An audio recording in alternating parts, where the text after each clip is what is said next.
जम्मू कश्मीर की रेल इतिहास में एक और बाब का इजाफा हुआ है। वादी कश्मीर में आज पहली मरतबा माल बरदार गाड़ी जो है वो दाखिल हो चुकी है। ये माल बरदार गाड़ी इस वक्त जो है रेलवे स्टेशन अनंतनाग के प्लेटफार्म पर मौजूद है, जहां पर मुकामी मेंबर असम्बली व मुकामी लोगों ने इसका शानदार इस्तकबाल किया है।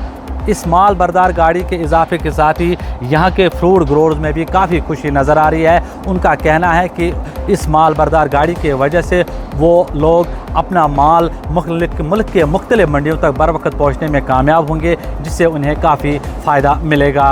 मैं रेलवे को पहली मुबारकबादी देना चाहता हूँ। वेलकम इनिशिएटिव है, ये बहुत बड़ा इनिशिएटिव लिया है इंडियन रेलवेज़ की तरफ से। हम मुबारकबादी देना चाहते हैं यूनियन मिनिस्टर रेलवे ऑफ, जो यहाँ के कर्मचारी है, जो यहाँ के अफसर काम कर रहे हैं, उनको, जिन्होंने ये बड़ा कदम लिया है। तो इस सिलसिले में हमारी जो ऑनरेबल वज़ीर आला साहब है, उनको भी हम मुबारकबादी देना चाहते हैं।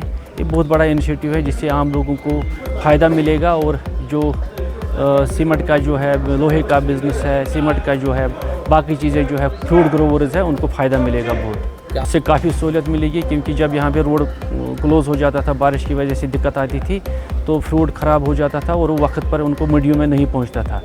इस बड़े इनिशिएटिव से उनको अपना जो माल है वो मंडियों तक पहुँचेगा और टाइम पे पहुँचेगा, और उनको अपना जो फ़ायदा है वो इंशाल्लाह उनको ज़्यादा ही मुनाफा मिलेगा। अक्सर यहाँ पे गाड़ियों की प्रॉब्लम हो जाती थी, गाड़ियाँ फ्रूट सीज़न में नहीं मिल रही थी, तो फिर ये प्रॉब्लम हो जाती थी कि यहाँ पे जो माल था वो सड़ जाता था, वो बिल्कुल ख़राब हो जाता था।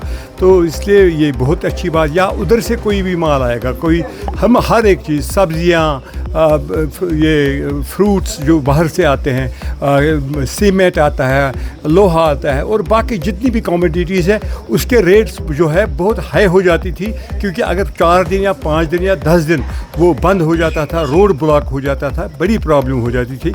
इससे लोगों को एक राहत मिलेगी, और हम एक्सपेक्ट कर रहे हैं कि बाकी जो हमने डिमांड्स रखी है तो उसका भी इंशाल्लाह रहमान इजाला होगा। क्योंकि मैं कंसल्टेटिव मेंबर भी था, इससे पहले कंसल्टेटिव मेंबर भी था रेलवे का, तो मैंने वहाँ पे भी ये मसले, जब भी हमारी मीटिंग थी नॉर्दर्न रेलवे की, तो हमने भी ये मसले वहाँ पे उठाए। वहाँ पे उन्होंने वादा किया कि हम इसको करेंगे, और हमने शिपेन और पहलगाम और कई एरियाज़ के लिए बोला था कि वहाँ पे ऑलमोस्ट वो भी शायद मुझे लगता है कि 1-2 साल में वो भी पूरा हो जाएगा। तो हम एक्सपेक्ट कर रहे हैं कि अच्छा है। ये ऐतिहासिक पल उस वक्त शुरू हुआ था जब गुज़श्ता महीने मुल्क के वज़ीर आज़म नरेंद्र मोदी ने कटरा से श्रीनगर के लिए वंदे भारत ट्रेन का आगाज़ किया था, जिसके बाद आज माल बरदार गाड़ी भी अब वादी में दाखिल हो चुकी है।